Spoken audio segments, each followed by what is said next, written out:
दोस्तों नमस्कार, मैं संजय कुमार पाल। मेरे यूट्यूब चैनल पर आप सभी का स्वागत है।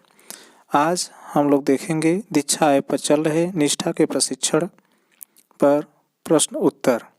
इसमें सबसे पहला मॉड्यूल 13 का हम लोग प्रश्न उत्तर देखेंगे। यहाँ पर सबसे पहला प्रश्न है, विद्यालय के स्टाफ के साथ दल अधिगम का समेकन करने के लिए उचित अवसर क्या है? हमारा आंसर हो जाएगा, वह हो जाएगा स्टाफ मीटिंग। इसके बाद हम लोग दूसरे क्वेश्चन की तरफ देखते हैं, जिसमें है विद्यालय नेतृत्व का सीधा प्रभाव छात्र अधिगम पर पड़ता है। इसका अर्थ है दोस्तों, विद्यालय प्रमुख द्वारा कक्षा शिक्षण अधिगम प्रक्रिया में सम्मिलित होना। इसमें हमारा दूसरा सही हो जाएगा।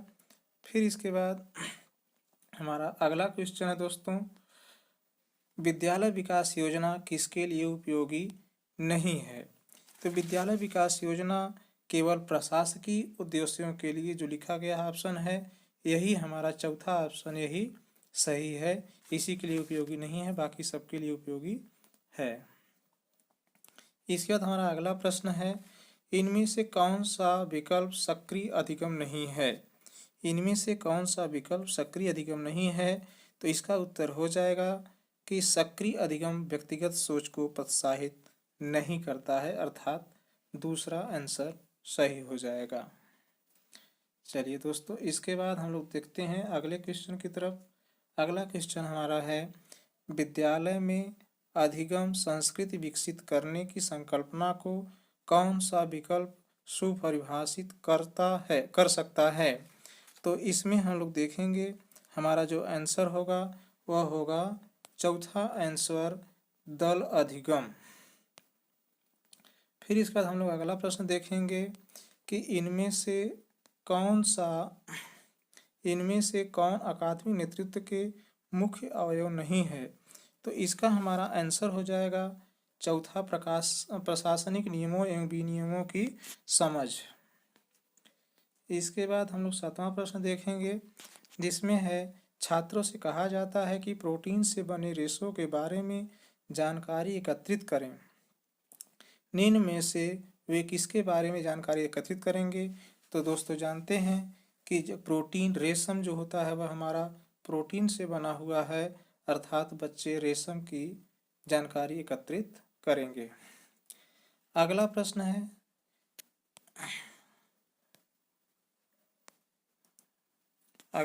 है हमारा, शिक्षण शास्त्र विषय वस्तु का ज्ञान की संकल्पना में निम्न में से कौन सा बिंदु सहायक नहीं है? अगर इसकी बात हम करें तो इसमें देखेंगे कि विषय वस्तु का ज्ञान, विषय की शिक्षण शास्त्र संबंधी समझ, छात्रों की अधिगम संबंधी आवश्यकताएं, विविधता, ये सभी शिक्षण संकल्पना में सहायक हैं। और कौन सा नहीं है? तो इसमें हम लोग देखेंगे विद्यालय का जो भौतिक संसाधन है, यह शिक्षण शास्त्र विषय वस्तु के ज्ञान की संकल्पना से संबंधित नहीं है।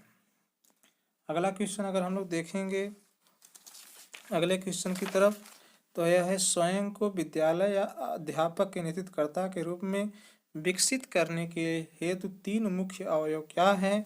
तो इसका जो आंसर है यह हो जाएगा ज्ञान, कौशल एवं अभिवृत्ति।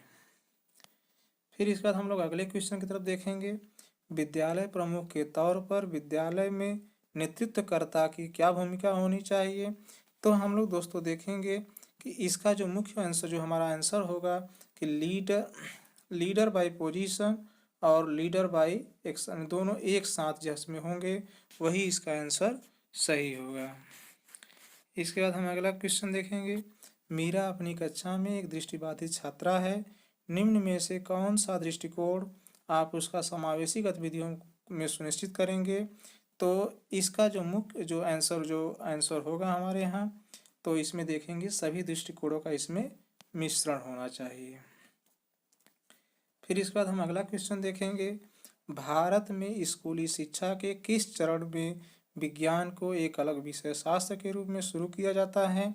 तो इसका आंसर हो जाएगा उच्च प्राथमिक में।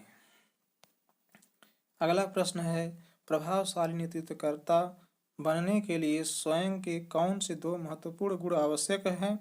तो इसका जो आंसर होगा पहलकर्ता एवं सकारात्मक दृष्टिकोण। तो दोस्तों, ये हमारा वीडियो आपको कैसा लगा?